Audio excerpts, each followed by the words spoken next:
யார் பேருக்கு அர்ச்சனை பண்ணணும்? பேர் நட்சத்திரம் சொல்லுங்க. சீதா தேவி. சீதா தேவி நாம்யா மகம் நட்சத்திரம். மக நட்சத்திராணாம் சிம்மராசி. சிம்மராசியாம் ஜாதஸ்ய சக குடும்பானாம் க்ஷேமஸ் தைரிய வீரிய வித்யபல ஆயுள் ஆரோக்கிய ஐஸ்வர்யாணாம் அபிவிருத்தியர்த்தம். ரவி, எதுக்கு இப்ப சீதா பேர்ல அர்ச்சனை பண்றீங்க?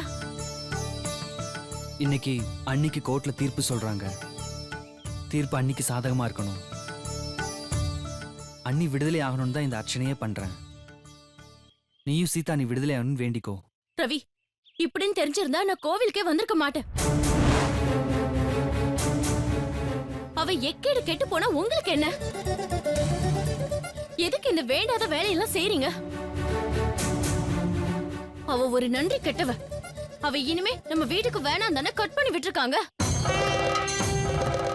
நீங்க எதுக்கு சும்மா சும்மா அனாவசியமா அவளுக்கு வக்காலத்து வாங்கிக்கிட்டு வரைஞ்சு கட்டிக்கிட்டு வேலை பாக்குறீங்க?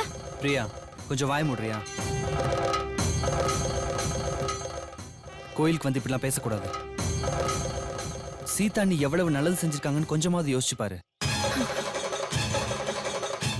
கொஞ்சமாவது நன்றி உணர்ச்சி வேணும் பிரியா உனக்கு. அதுக்காக தயவு செஞ்சு கடவுளை வேண்டிக்கும். நல்ல புத்தி வரட்டும். எங்களுக்கு நல்ல புத்தி தான் இருக்கு.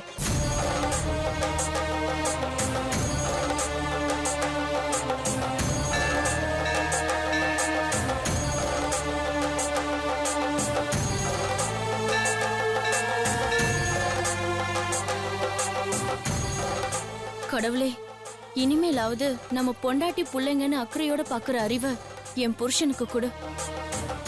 நீதான் அவரை எப்படியாவது மாத்தணும்.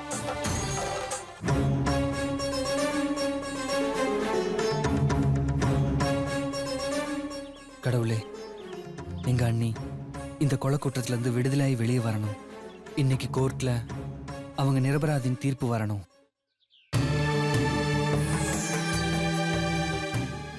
அவங்க நல்லவங்கன்னு எல்லாருக்குமே தெரியணும். எங்க அண்ணனும் அண்ணியும் எப்பவும் போல சேர்ந்து ஒற்றுமையா இருக்கணும். எங்க சித்தியும் அண்ணி மேல பழையபடி பாசமா இருக்கணும். அண்ணி விடுதலையாகி வெளியே வந்து மறுபடியும் எங்க குடும்பத்துல எல்லாருமே சந்தோஷமா இருக்கணும்.